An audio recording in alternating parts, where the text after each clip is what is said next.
Good morning, everyone. It's Friday already. This is exciting. Yes, our first post-summit live show. How did you think the summit went? Those people were awesome. I just wish they were a little bit more enthusiastic. I know. If they were only nicer. I know. They're just. We have the nicest group. There was not one weird person there. They're just gung-ho, keto friendly, and just it was a blast meeting. A lot of you guys are watching actually, and it's really just a blast. I mean, the speakers, they liked the vendors, they liked the information. The vendors loved the attendees. The vendors were. Here's an example. One vendor said, you know, usually when I go to a summit or to a convention, keto convention, right? The table is mobbed. They're mobbed. They want to be next. They want, they're demanding. She said, here we had a table. We didn't even tell them. They just automatically got into this very uniform line. Yeah. Everyone was so patient and friendly and did everything we asked very nicely. She said, the Keto Mojo, she said, 100% of the people tested were in ketosis. 100%. Well, I've read every single, that's close to 700 surveys. Mm-hmm. Read everything. And so I got a chance to see what people liked, what they didn't like, which 99.999% of everything went smooth. But what I liked about it, Karen, was just that, I'm actually, here I am I'll be doing my videos today, and I'm like studying all day long for these videos that I do. But I never really do the video, and then I don't see anything that happens. But now I'm able to see the chain reaction that occurs from these people, just not just weight loss, but incredible transformation just from some video I did 10 years ago. Mm-hmm. It's just mind-blowing. So it's really enjoyable to see the results of the data that we're putting out there. And I think that's it. You put out information that when applied gets results, and then people can keep going and keep doing it. I mean, yeah. I'm going to, based on just a lot of the responses, I'm going to create some really cool videos today, and we'll release them throughout the week. Now, a couple things. Next week, we're not going to do a show. We're going to doing a show. Take a little break for a week. And then the other thing is that anything that we say is not meant to intentionally cure anyone. If you get cured, don't mention our name. Right, no diagnosing, we don't treat anything. This is food for thought, information, do your own research. Entertainment purposes. Check with your doctor before applying any of this. And let's go to Kevin, who's been waiting patiently. All right. Kevin, you had a question about a 72-hour fast. Yeah, good morning, Dr. Berg and Karen. Good morning. Hi. I'll be 37 years old next week. I'm 5'8", and I started my fasting journey at 265 pounds, and I'm now 212 pounds. 200 and what? I jumped 212. Wow, that's incredible. Yeah, thank you. Yeah. I jump-started it with an 11-day fast, and since that fast, I've been doing 72-hour fast with a 500-calorie refeed that consists of a can of sardines and a salad with either salmon, shrimp, or squid. I've never felt better. The weight is melting off, inflammation is gone, etc. Once these 72s at 500 calories feel taxing, I will move to 48s and eventually live off one meal a day. So to ease my family and friend naysayers, am I doing anything internally wrong to my body by essentially living off only around 1,500 calories a week? This seems to freak many people out, and probably because it's not what the food and pharmaceutical industry has pushed onto us since birth. Yeah. So thank you. Good. I'm going to give you my data on that. So it's the reason why we eat food is for fuel and nutrients. Now, you're running off a different fuel source. You're running off your reserve. So I'm not worried about your fuel. The thing that we just have to make sure is your nutrients. The problem with nutrients is that deficiencies don't show up right away. They're delayed. Like one day, all of a sudden, you lose a tooth. Like, where did that come from? Or you lose your hair. So what I would do, I would definitely be taking supplements for sure. Enhance it, the fat-soluble ones, like especially the cod liver oil, and the B vitamins for sure, and then definitely salt. So that being said, and you want to focus on nutrient-dense foods. I wouldn't, if you're doing that much fasting, I probably wouldn't try to do a low-calorie type diet, yet I would do nutrient-dense foods for sure. I would try to get that meal with all your nutrients, whatever you do every other day or every third day. It's difficult because you don't really know how many, based on your fast, you don't know like what's happening with recycling of nutrients. So I would do the highest density nutrient foods that are on this planet. Beef liver for sure. Shellfish. Yes. Don't be shellfish. Shellfish. Sorry. Shellfish, shellfish. Try to say that 5 times. Shellfish. So clams, shrimp. Most people don't consume enough of that. That will give you the trace minerals that you need. Also DHA. So I would do that.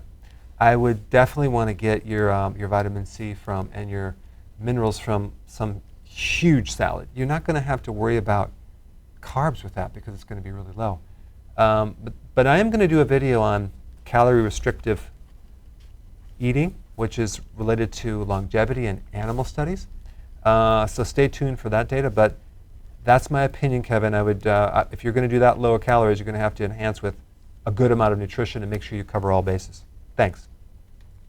All right. Hey, Robert, you're from Thailand. Are you there? Yeah, hi. Hi. Yeah, I'm right here. Hi.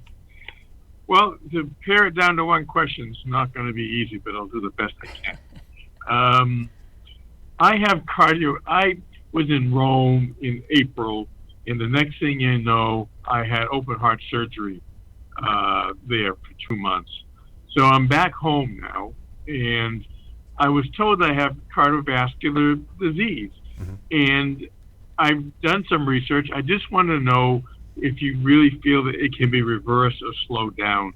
I've heard Ivor Cummings. I think you know him. Yeah, I do. He spoke at the summit. And yeah, okay. Well, I missed the summit. But the point is, he talked to a couple of people who, Patrick Toole, he reversed his cardiovascular. I just want to know what to do, the best way to do it. Now, are you talking about calcified arteries? Are you talking about clot or plaquing? Anything specifically you know about your heart? Well, all I know is that a couple of years ago, I got the calcium score, and it was 391, not 400. Okay. That's all I know. And then when I had the operation, they told me that the arteries in my by my neck, the carotid arteries were half blocked. Okay. So here's my opinion. I personally think you can do a tremendous amount of improvement with what you have. I've heard about people having a calcium score of well over 1,000. And the thing with the heart is the heart does come back, it does repair, as long as you put in the right things. So I would actively and aggressively get on healthy keto for sure and intermittent fasting. Those two in combination will start to put some repair back into the tissues. You're going to have to take food high in vitamin E for the heart. You're going to have to keep your insulin low. You're going to have to take a lot of electrolytes for the heart. And then also K2 and D3. These are all things that I have tons of videos on, and I think you can greatly improve. I'm not going to say 100%, but I'm going to say significantly. I've seen people bounce back. So I would jump on the wagon, the keto wagon, and see how much improvement you can have. But we don't know unless you do it. Okay? Give it enough time too. So we're talking a couple years, actually. Okay? Thanks for your call. And Karen, we have our first quiz. Oh, good.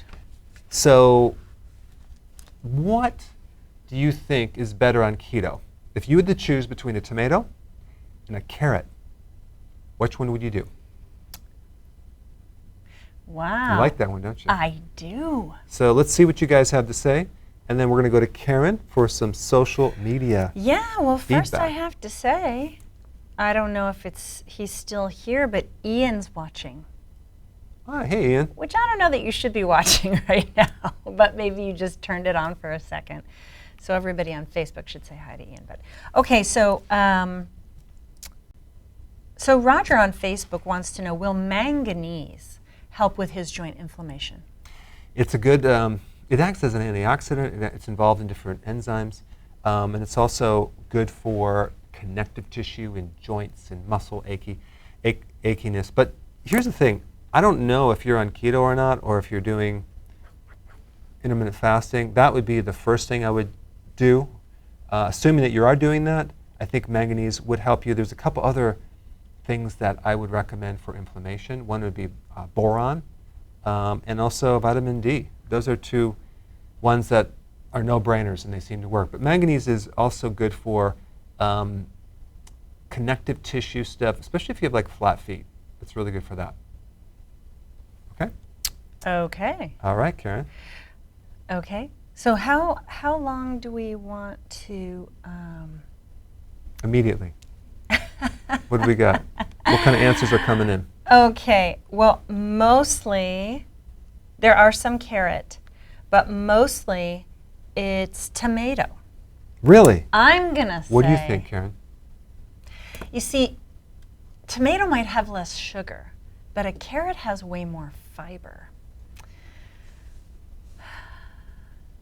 I'm just looking at your diet, and I'm going to go with tomato. Okay. I would say carrot, but I don't know. And the answer is tomato. Okay. Yeah. Okay. So tomato, if we take of equal size of each, like a cup of chopped tomatoes versus a cup of shaved carrot or Okay. chopped, you're going to get the difference between tomatoes going to be about 4.8 grams of carbs, and the other one's going to be 11. So carrot has more than double the carbs. Now, if I'm getting there. If we minus the fiber and things, it has carrot has a little more fiber. But when you end down to the end sugar amounts, we're talking tomato is 3 and carrot is 5. So carrot has a little more carb, a little more sugar than a tomato. But that being said, guys, this is a minor point. I wouldn't worry about it unless you're slicing carrots. It's a minor there. point. I'm okay with you guys doing carrots, tomatoes, not a problem. Don't worry about it. You don't want to complicate keto. But here's the thing. If you're maybe struggling to lose weight and you've tried everything and you're eating a lot of carrots, okay, cut them back. Definitely don't juice them, but the fiber's going to buffer some of the response. But tomatoes are a little bit better on keto. Okay, well, your watchers are very smart because most people said that. That's right. Yeah. All right, good. So I got a couple more quizzes, guys, so stay tuned for more of those incredible quizzes. Hey, Sonia, you're from Madison, Alabama. You had a question. Go ahead. Yes, I do. You can hear me? Yes. Yes. Okay, I'll make it quick. I'm 57, 106 pounds. I exercise daily. I don't take any medications, just supplements that you've recommended. Watched you for a long time. The only health issue I have is I don't have a gallbladder, which didn't have to be taken out. Another story. I've done healthy keto for over a year. Tons of greens, salads, vegetables. I do 1 to 2 meals a day because I went to 1. I lost too much weight. But all of a sudden, I started having really bad swollen ankles and feet. So I went to my alternative medicine doctor. He did blood work, and he said that I have albuminuria. My ratio was over 200. He thinks it's because I'm on keto, which I don't agree, but he says it's because I'm on keto. He's done a couple of chelations with EDTA and a couple other things, but I'm still waking up with swollen ankles. That's my question. What do I do? Okay. So here's a couple suggestions that you might want to try. I would lower your protein a little bit. This can happen especially if you're not breaking it down. Urea is the byproduct of protein. So you have the protein, it breaks down into things, and if it's supposed to break down ammonia into urea, there's a whole breakdown with nitrogen. So I would cut down the protein, reevaluate, let's say in a couple weeks, and see if you're fine. Usually if you have protein in the urine, it's going to be foamy. So a lot of times people just have too much. There's other reasons for this as well. It could be something going on with the kidney or the liver, but those are rare, especially if you exercise, that can happen. The other thing that seems to be good, if there is ever any problem with the liver or the kidney, even if someone is on kidney dialysis, they're usually going to be deficient in protein. They're not absorbing it. And one of the new products I have. It's a keto essential aminos. It's pretty cool because it all you're getting is straight amino acids. The body doesn't have to work at doing anything. It goes right in at the exact ratio, and none of it turns into urea. Well, actually, I lied. 1% of it does. Don't be a liar. But most of 99% goes right into repair. So it's for people that are deficient in protein. So that's really cool because the average person who's consuming protein, they're only getting like between, 17% to maybe 36% of it actually going into their body tissue. The rest is being used as fuel or waste. If you wanted to take the food that's probably the best as far as turning in body tissue, that would be eggs.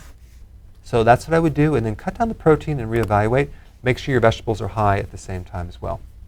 Thanks for your call. All right, Vicki, you're from Oregon. You had a question. You lost 32 pounds, but you have that last 20 pounds, right? Yes. Well, it's not just the midsection in front. It's the back that looks like I have a second set of front stuff. I got it. You know what I mean? Got it. It's okay to call that back fat. It's okay. Okay. And I want to say, I just love you guys. And Karen, I just love you. I wish you were my next door neighbor. We'll move to Maryland. Oh, no, you need to be over here at the Brookings, Oregon coast. It's beautiful over here. Oh, Oregon coast. Vicki, as long as it doesn't rain too much. Yeah. Oh, a lot less than people think. But Okay. no one wants everyone to know that because it'll be too crowded over here pretty soon. I see. We won't That's tell an anyone. internal campaign. We you won't got tell going over anyone. there. Hey, Vicki, so let me answer your question, but I will say that originally I wanted to move to Washington State, so I go there right when I graduated. I'm like, this is so gorgeous, then it started to rain. I guess I went there in the winter, and I just I couldn't take it. So it was nice and green, but it was always raining, so That was the I moved to California. first vacation we ever took together, though. If you hit it without the rain, it is simply gorgeous, that After. whole area. Yeah. Okay, so that last 20 pounds, the last 10 pounds, the back fat, it might sound easy, but the body tends to, it starts to get really, really difficult because of your body's fighting it. It's like a survival mechanism. So, your body doesn't like to lose anything. Losing fat is against survival. So what you're going to have to do to lose that last little bit is go to something I called keto on steroids, which is very, very, very strict. So, of course, you're not going to be doing tomatoes or carrots or any vegetables other than some leafy greens. But there is a video that you can watch. It's called Keto on Steroids, that you drop your carbs down to close to 0. Of course, there's a little bit of carbs in there, like even from an egg, you might have like 0.5. But if you keep the carbs really, really, really low, and then you keep your fat about 75 grams, and I have videos on what that means, and I show you examples, that's going to help things. So you can always speed it up. Add exercise, more sleep, keep your carbs. The most important thing is carbs being low and the fats being not over 75 grams. You don't want to bring them too low either. And then the last thing, which was the icing on the cake, shouldn't talk about that, is to go longer with the intermittent fasting. And I'm talking about one meal every other day. I will guarantee you will lose your midsection. And once you do that, then you could go to once a day. The key is not eating if you're hungry. And a lot of people Not eating if you're not hungry. The key is not eating unless you're hungry, and don't eat if you're not hungry. Because so many people, I'm all the way over here, and my mouth is over here, so I have to get them in sync. That's why you got me. That's right. So that, I know it sounds strict, but that will do the trick. So try that. Thanks for your call. Over to you, Karen. Okay, good. So we have Jenna on Facebook. She's asking, do you have any suggestions to deal with hip bursitis? She is on keto. Okay, I would put more emphasis on intermittent fasting longer, and then add more vitamin D. And I'm talking about minimally 20,000 international units per day. If you're doing 20,000 IUs, then you have to do some K2, do 200 micrograms of, it's K7 version, or MK7 version of vitamin K2. So what you can do is you can take the D3 at your first meal, and that usually will knock out pain more than anything that I know. So the combination of intermittent fasting and vitamin D is great for pain and inflammation in the hip. And then watch my video on hip pain. You would want to get a tennis ball and you lay on the opposite side of where you hurt. Now, just so you guys know, today, a little bit later, I'm doing a video on skull massage. Am I the guinea pig? If you stick around. After this. Yeah.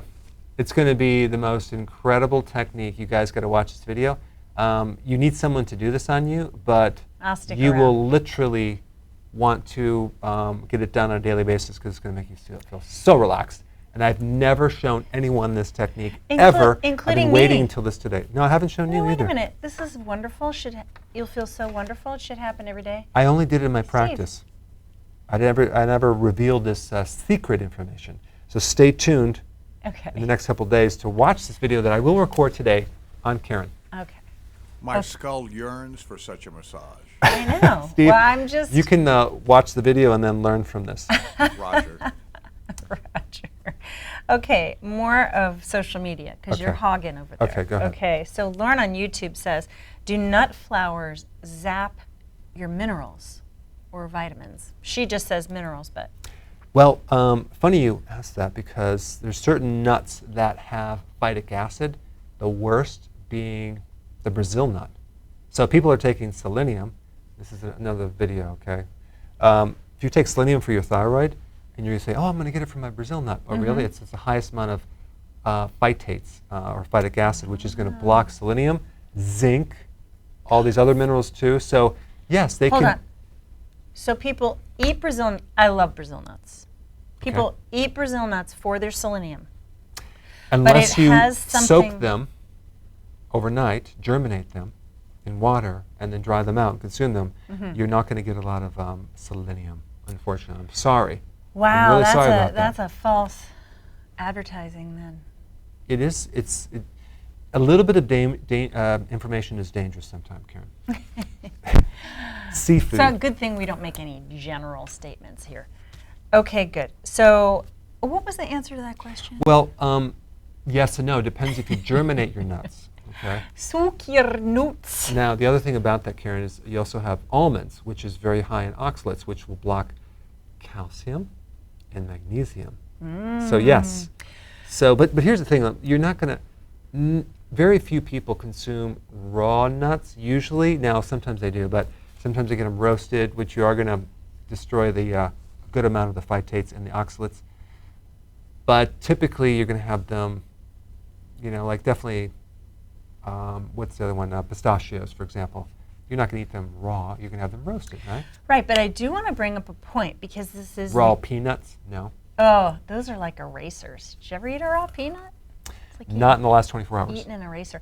Anyway, almond flour is not not raw. roasted. It's what Not is raw.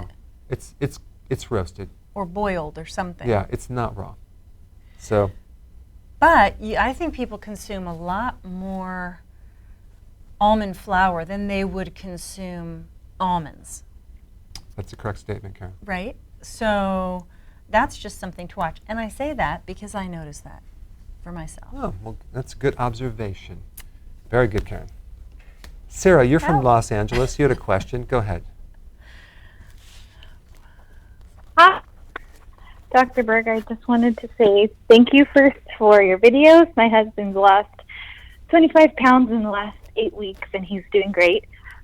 But this question is actually about my dad. He had an AVM rupture 6 years ago, and then a couple years back, they removed his gallbladder, and he's to the point where he's getting fed by a GI tube.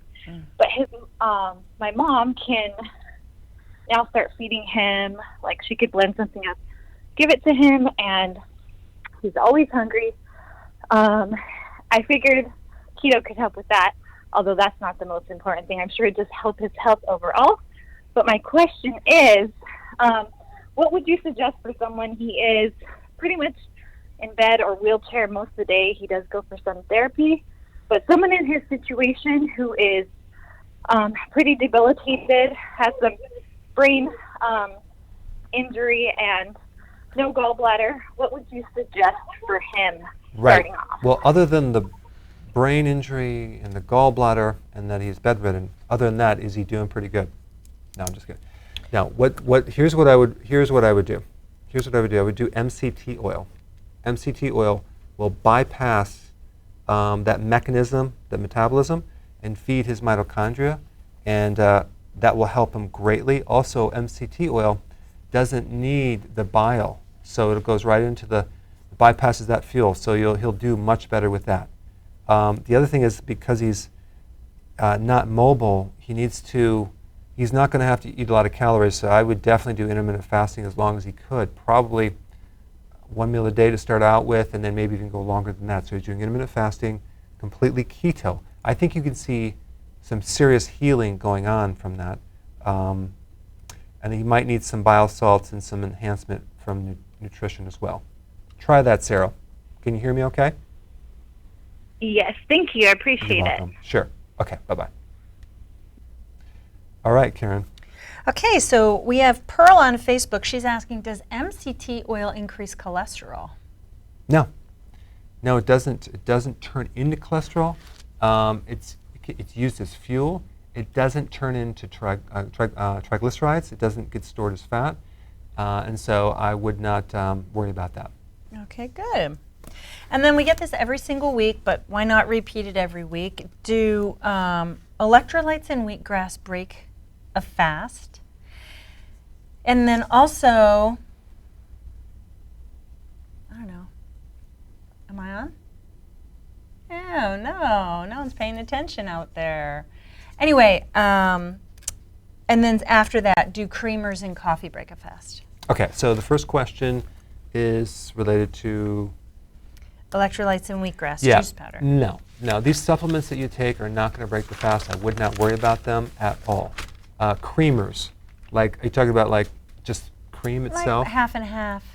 Yeah. Heavy cream, keto creamers.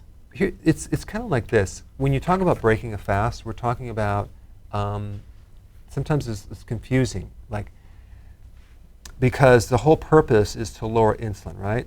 So the question is, will this product increase insulin enough to bump me out of fat burning or bump me out of the fast and the benefits? A very small amount, especially when you do fat, especially whole cream or MCT oil or just fat, it's going to not spike insulin. However, that being said, that fat does provide some calories. And if you're doing, now I'm talking about MCT oil, I'm talking about MCT oil. You're using it for energy. Your body will then burn less of your own fat. So if you're trying to lose weight, you do have to watch the amount of fat. But if you're trying to stay into ketosis, then you can add the fat because you're going to produce ketones from the MCT oil and from the fat that you're eating. Does that make sense, or did I completely confuse people? I stopped listening a little while back because I was getting my next question. Okay, But I'm sure no what you problem. said was Crystal incredibly clear and everyone understood it. All right, thanks. Okay, but now let's go to Sally on Facebook. She wants to know, can you do keto if you have gallstones? Well, let's just take a look at, and I'll let you decide. I'm not going to tell you what to do or what not to do, but gallstones come from a super concentrated amount of cholesterol, but that only can occur if you don't have enough bile to break down the cholesterol. So really, gallstones are a deficiency of bile. So now what happens when you can do keto? First of all, and intermittent fasting, you're basically, you're reducing insulin. And guess what? You're going to actually produce more bile. You're going to have better digestion because insulin and other things and sugar can suppress the bile production. So yes, you need to do keto if you have gallbladder problems. You just need to do it healthily based on this book, Karen, Healthy Keto Plan. So watch that book, do it, and then you may want to also take some additional things like purified bile salts and choline, and I have a lot of videos on gallbladder, believe me. Is that the right book? Yes. Isn't it called The New Body Type Guide? That's the old book. This is the new one, Karen. Hello? You should had read the this. old You should one. read this one. You had the old one here for a while, and you were saying it was the wrong book. That's the new one. Never mind. right. That's the new one, Karen. I wasn't paying attention. Okay. So, are you ready for another quiz? Are you talking to me or these guys? No, out I'm ready. here? Are you guys ready? Are for you another ready quiz? for another quiz? Am I ready? Yeah. I think it's coming whether I'm ready or not. Okay. I mean, this is the story of my life. All right, good. So 2 trace minerals, okay? There's 2 trace minerals that were found to be Two trace normal. minerals walk into a bar. 2 trace minerals were found to be normal amounts in people over 100 years old. Okay, they did an analysis with people over 100, and out of all the minerals, they found 2 of them that were actually in sufficient quantities compared to all the other trace minerals. Okay, I'm going to write What down. 2 trace minerals did they find that obviously were linked to people living over 100 years old? I know one of them. Okay, don't say anything. Okay. Go ahead and spit out the 2 trace minerals, people, and see if you are correct. This is the quiz number 2. Chris Martin. Karen is ready for a vacation. Chris, you should win an award for stating the most truth. Thank you very much. Today. Thanks, Chris. Appreciate that comment. We're going to need to go to Denise from Ohio. You had a question. Denise, are you there? Yes, hi. I'm so happy and excited to finally be speaking to you. I'm going to try to keep this brief, but I just have to tell you that when I started keto, I didn't know at all what I was doing, and I relied on your tutorials to educate me and get me through, and I have had amazing health results. Awesome. So thank you very much for that. So many wonderful questions, but the one that I mentioned to your producer that I will try to focus on here is the only issue that I'm having a problem with is an acid reflux. That was a condition I had prior to keto. It went away. Then I started doing the intermittent fasting, and I found that I had a problem with it when I had an empty stomach. I just tried to ignore it and, move ahead. I had not taken any Prilosec for quite a long, long time and just kind of toughed it out. Then recently I had to have an EGD and colonoscopy follow-up type of thing. It's been a year. And the doctor said that my esophagus was a little bit of blood in there, and she, took a section and sent it away. It came back. Long story short, that there's some esophageal, burning, I guess you'd call it, some reflux thing happening there. And she wanted me to go back on Prilosec, which I do not want to do. I've not read good things there. A long, long time ago, before I ever did keto, someone had suggested glutamine, and I seem to remember that helping me. I'll throw that out there. And then back to this other issue, I also wondered if rather than it just be general IF that she thinks is the problem here with the acidic stomach, if perhaps it just got kicked out of control, because for the 2 weeks prior to the testing being done, I went on, like some people call it a beef and butter, some people do egg fast, and it's kind of the same thing. It coincidentally was the very reason I went on it is because of a reply you gave earlier of being within 20 pounds of my goal and being completely stuck. And okay. it did help, by the way. It did help. I just wanted to underscore that I'm going to have to do it again though because I'm stuck again. Yeah. Anyway, I did that, and then I fasted for 3 days before the EGD because I was doing I forget what it was, some type of fiber supplement that she had me taking for a clean out. Well, let me tell you. So let me give you my 2 the cents on that. Okay. All right. Cool. So this is what I would recommend, because I don't think it's an acid problem. I think it's a valve problem, like in plumbing. Like there's a little valve on top of the stomach that acid is getting up into the valve. The valve is open. It's not closing, and it's getting into your esophagus, and that's going to actually create irritation, because that stomach acid also has enzymes, and that can dissolve the stomach and come all the way up to your throat even too. So the valve has sensors that are controlled by part of your nervous system. I think the best thing, which is going to be the opposite of what you might think, is to increase the amount of acid in the stomach, so then the valve will be closed down, And there's something else that I did a video on recently that will help you improve that situation. It's vitamin D. Vitamin D helps the gastric acid in your stomach be the right level, and just go up with the D, and that'll actually help create the sensing mechanism to shut off that valve a little bit closer. So it's great for GERD and things. So vitamin D. There's two other things that I always recommend too, is zinc and iodine for the stomach, especially if you're doing intermittent fasting, because that's when you're not consuming food. So if you have any subclinical deficiencies with the trace minerals, or especially vitamin D, because you're not eating very much at all, that's when things are magnified and you may have issues with certain body parts. So it's D number one, then zinc, and then iodine. But thanks for your call. What do we got, Karen? Okay, so we got a lot of different answers, but I would say that one that's coming up, which was my immediate mineral, was zinc. Zinc, and then there's a slew: selenium, boron, copper, iodine, magnesium, chromium, potassium. But most of those extras were in combination with zinc. That's a really good guess. So out of all these, what do you think it is? Because it is one of these. Well, you know, I've been trained to really appreciate potassium. So I would lean toward potassium, but then recently I've heard more about selenium. Okay. Well, I'm on the All right. potassium-selenium fence right now. You're on the border of potassium. Okay. Well, you are correct. It's zinc, that's one of them, and copper. Wow. Yeah, copper. Okay, So now not a lot of people said copper. Well, except Chill Bear on YouTube right now just typed "and copper." Zinc and copper work together, and anytime you take a little too much of zinc, you better be taking copper, because they work together, because one can inhibit the other.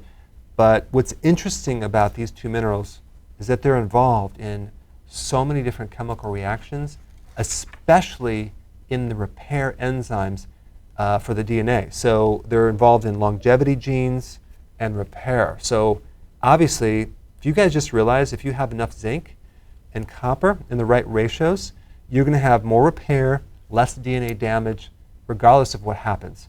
Now, this study that I'm going to do a video on, that you'll be able to see, was done on Chinese adults over the age of 100.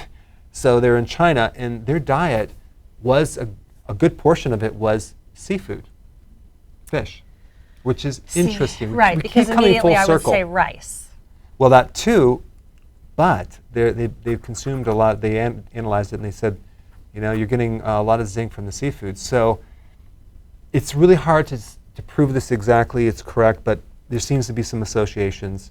But the best way to do it, Karen, is to try this out and see if you can live to be 100. Try and if it it out. works for us, we will let you know. If you don't live to 100, we know That that didn't it work. was maybe something else.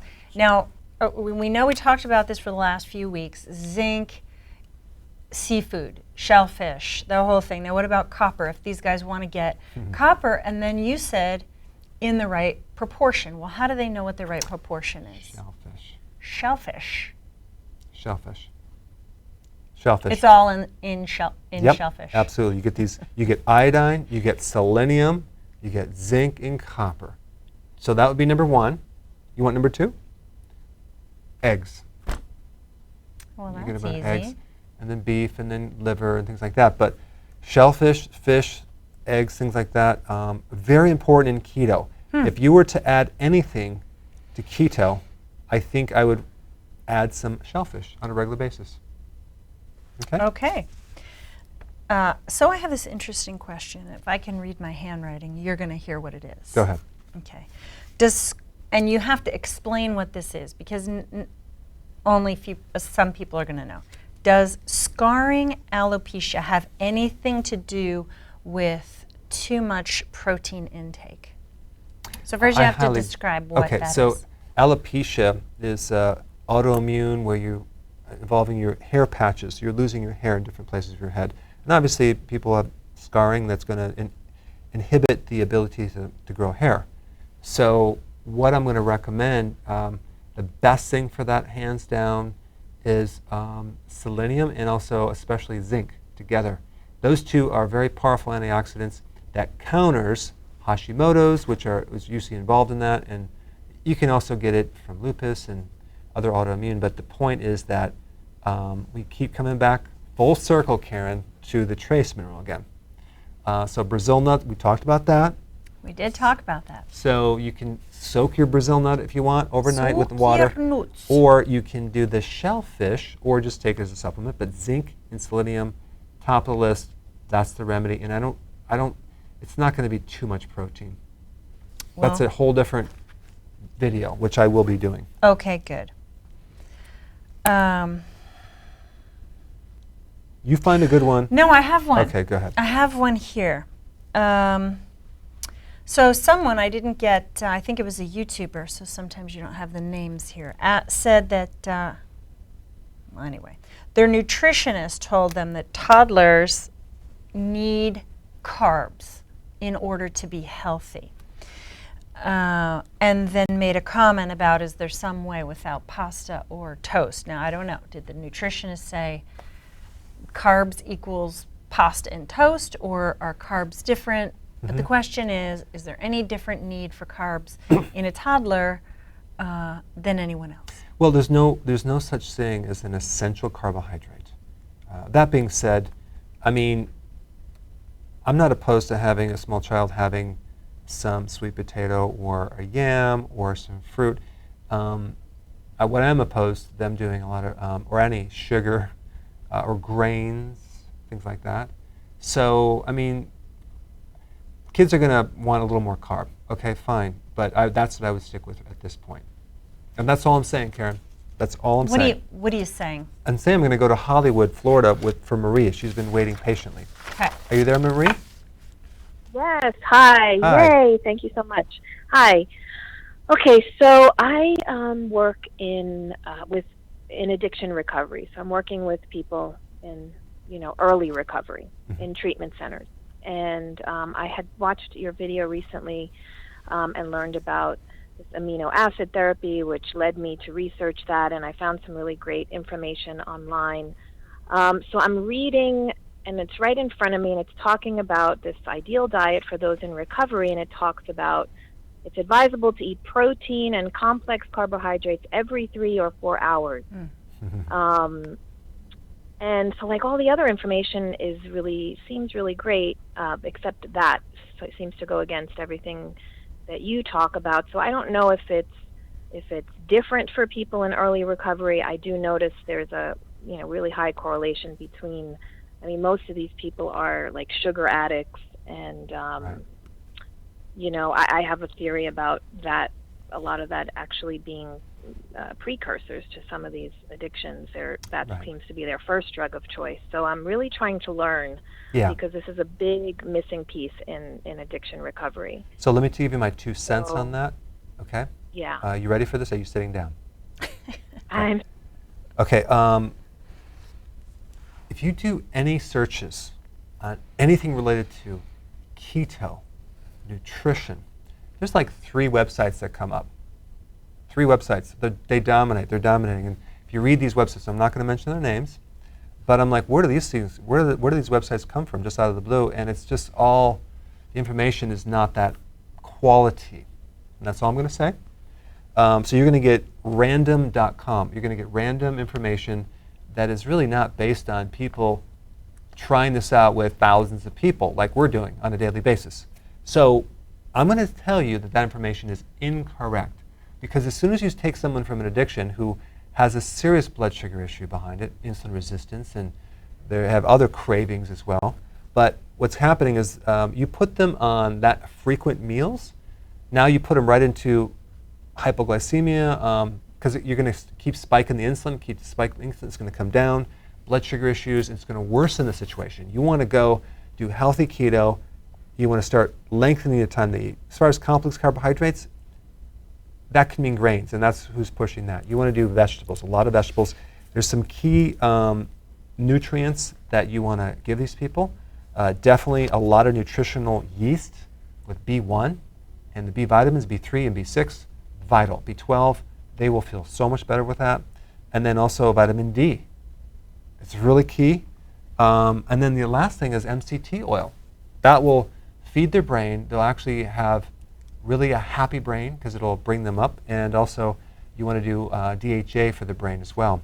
And then definitely just put them on the healthy keto plan with intermittent fasting and just watch what happens. You'll be blown away by the results. All right, Karen, we're going to take, do you have a question? No, I'm waiting for the quiz. Oh, yeah, we have another quiz. This is a true or false. Okay. Y's or T's or F's? T's or F's? Yeah, True or false? true or false. We can digest fiber. What do you think, guys? True or false? Let's see what you say. Okay, while they're working on that, I'm going to go right to Tina. She's from Thornton, New Hampshire. Are you there, Tina? Yes. Hi, doctor. Hi. I have a very quick question. For acid reflux, if you're taking Prilosec or Zantac, could that take you out of ketosis? Good question. I don't know. I really don't know. You would want to look at the side effects and the actual details about the side effects and see if that actually in any way increases insulin or not. I do know that it's going to take away your ability to digest, and it's going to lower the acids, which is going to create a whole series of other issues. But as far as bumping you out of ketosis, I don't know. I do know that certain psych medications will, but I'm not sure with those. You're going to have to look those up. But very good question, Tina. Thanks for your call. All right. Okay. Well, the answers are pouring in, especially from YouTube.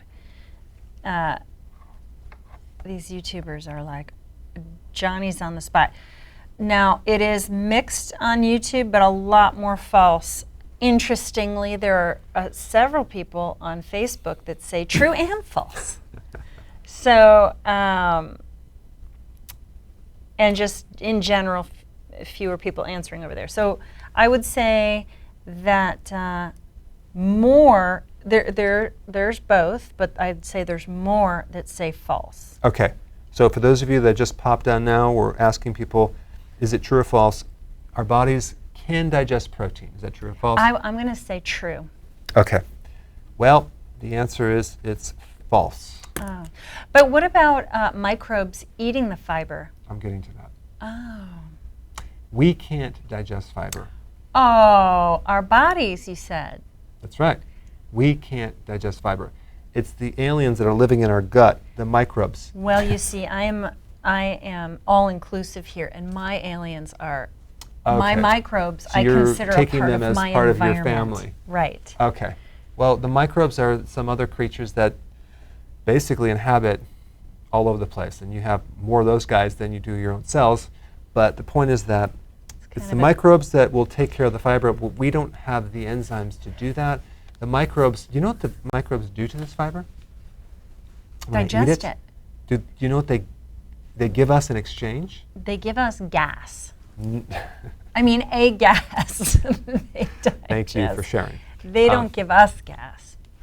Yeah. Go ahead. Go ahead. You do it. They give us a this fat that we need. It's called butyric acid. It's a fatty acid. It's a type of fat that can help our blood sugars. It can help give us energy. It does a lot. So it can make us satisfied. So here we're getting this. Here, we'll give them fiber. You eat it, and then they give us this wonderful small chain fatty acid, and then we can take this and then basically use it for our colon cells. Isn't it a nice exchange? That is nice. So they don't release any gas of any kind. Well, they do. Okay, they just do. I wanted to just they do. make sure I wasn't completely misled. No.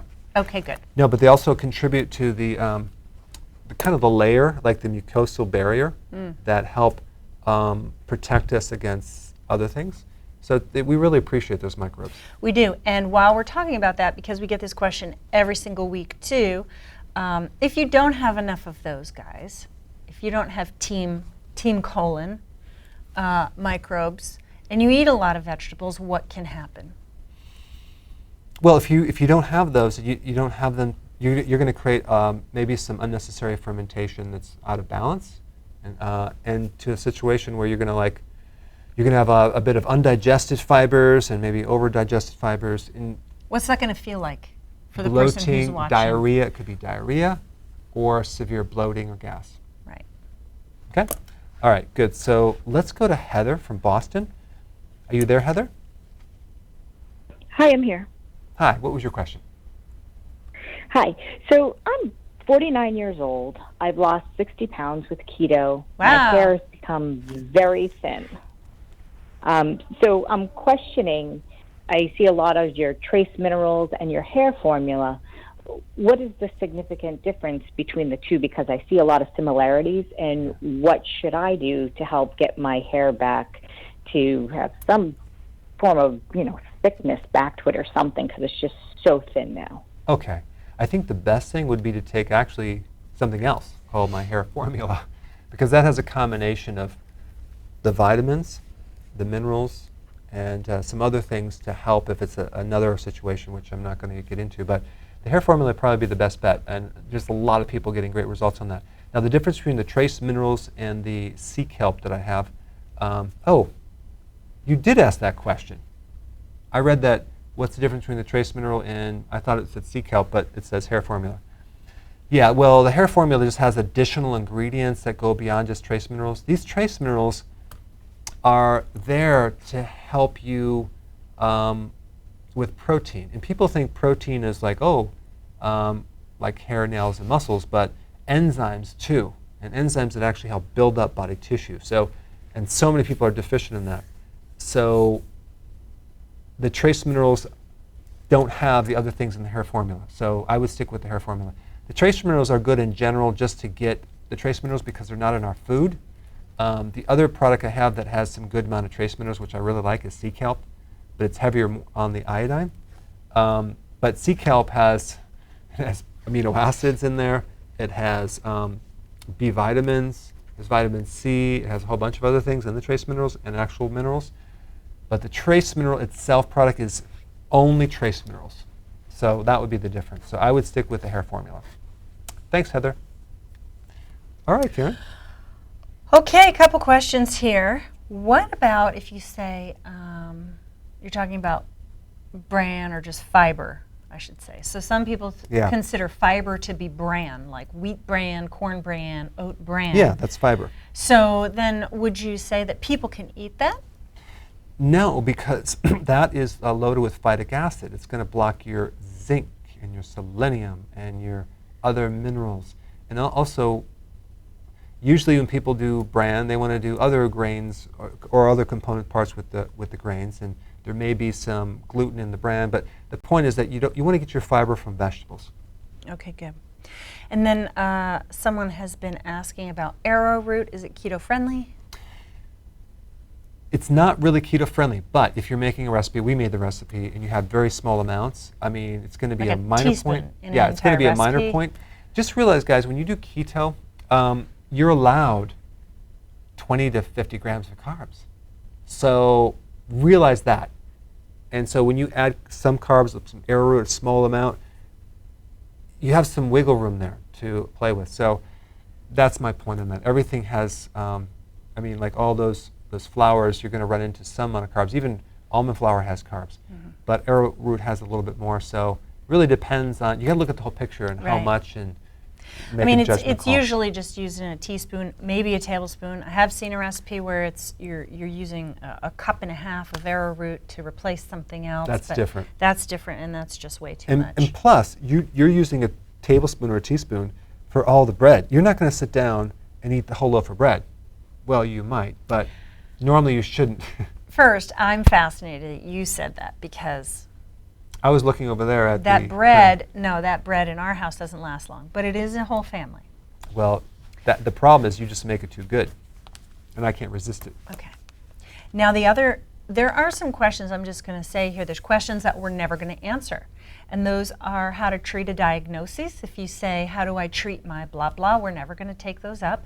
But there are a lot of things that you can look to the videos for. But there's another thing I want to say is sometimes questions come up like, will my blah blah medication interfere with keto? Would this drug have some effect on my ketosis or my diet? And I think the best thing to do, and then you can tell me what you think, is you have to read the inserts of these meds. And if it causes an insulin or a blood sugar issue, then you have your answer. This isn't a secret bit of information that only Dr. Berg would know. And I always say for anybody that's going to take any kind of medication, you have to be really educated on that. And sometimes you say, okay, I have to take this, so you have to take it, but you still need to be educated. And the insert should give you painstaking detail on the effects. And side effects are just effects. They're just not what they're marketed for. What can happen when you take that drug? So that's not even really a Dr. Berg question, right? No, I like to stick to the questions that say, what is the cure for things like this disease or that disease? Those I can answer. Now, I'm being very sarcastic. No, we don't want to. Kidding. I don't specialize in curing anything. All I want to do, Karen, is give people some ideas on how to get your body healthy. How about that? Does that sound good? That's good. Okay, Tennille from Albuquerque, I think. Are you there? Yes, from Albuquerque, New Okay, Mexico. great. Awesome. Yes, hi. So I've been on keto for 2.5 months. I've lost 25 pounds, and I feel like I'm ready for a cheat meal. But I recently read a study that said 1 dose of glucose after being on a low-carb diet could cause narrowing of the blood vessels. So I want to know, are there any health risks to having a cheat meal? Yeah, I don't think you're going to get a narrowing of the arteries from one meal. But I will say that there's a guy, David, what's his name? David. David. His name is He came to our last summit, cholesterol. Dave. Oh, Feldman? Yeah, Feldman. Oh. Yeah, he did. He went off, I think, for a bit of time. 2 months. And his arteries did thicken. So if you can have really strict discipline and you can just say, I'm going to go off for this amount, and you've done it for a long period of time, and you're willing to go, have it block your fat burning for 3 or 4 days and not do that very frequent, I don't think it's going to affect your arteries at all because it's too short term. It's all just like the quantity and where you are. That being said, a lot of people don't have the luxury of that flexibility at first. So I don't recommend cheat meals or weeks or days, or especially when we come up to the holidays. But the point is, if there's a holiday or something, okay, fine, go off for that meal, get right back on. But I will say, some people, when they go off, then they stay off. So if you have that problem, don't go off, because then you're going to crave things the next day. So that's all I'm going to say. But thanks for your question. Is that all you're going to say? No, I'm going to say some more. Okay. But first I'm going to ask Rose, you had a question. You're from Flint, Michigan. Are you there, Rose? Yes. Yes, I'm there. Great. What was your question? Yes, can you hear me? Yes. So is it possible to have withdrawals from vitamin B, the synthetic form? I was getting very sick after I ran out, and I was going to get natural vitamins, and I got these drops, and I looked down it after I started getting sick and feeling withdrawals, that it was 50,000% of your daily dose of what you should take. Yeah. And it literally has made me sick, like real withdrawal symptoms. It's not niacin, it's not it's not flashes or heart races. It's like, sick to your stomach, dizziness, real withdrawal symptoms. Yeah. Yeah, when you take something in very high amounts, it actually can create a toxicity. Any of the vitamins, any of the minerals can do that. Not every single one, but most. So what I would do if I were you is I would get on a long fast, fast longer. I would probably have a lot more vegetables too before you go on the fast, so you could just have a good meal, and just let your body kind of reset. But a lot of those synthetic vitamins create imbalances in other vitamins, and that's going to push you over the edge. And then when you stop your fast after maybe 48 hours, Then you actually take nutritional yeast, get it unfortified. And the one that I recommend is I have it in tablets. It's because I know where it came from, and it has the B12, and it's in a good balance, and there's nothing synthetic. The other thing is, well, watch my video on folate and folic acid, because if you took synthetic folic acid, that could explain a lot as well. But watch my recent video on folic acid or folate. Thanks for your call. Karen, guess what? What? It's time. It is time to wrap up. And guys, listen, next week we're not going to be here, but the following week we will. We had a blast at the summit for you that have been watching. So I will be sending out some videos on the summit, like just to kind of show you some highlights, and because we had a blast, it was amazing. Yep. Success stories. Anything else? Any last words of wisdom? Nope. Okay. Just much love from the support staff. We loved everybody there as well. They're just so kind to us and so nice. I can't believe you've assembled such a great group of patrons, enthusiasts. All right. Thanks, Steve. We would agree. And the hotel agreed, and the exhibitors agreed that you guys, I think it's unique. I mean, I've never heard of someone else doing an event where they're just so blown away by the attendees and how kind and how educated and interested and nice to each other. And it was, I was blown away last year, and we were blown away this year. We feel really, really fortunate. And that's if we, Dr. Berg, give you anything, that's certainly an exchange back in our direction. So. Absolutely. Yeah, thanks. Have a great week, guys. Okay, see ya. See you in a couple weeks. Bye.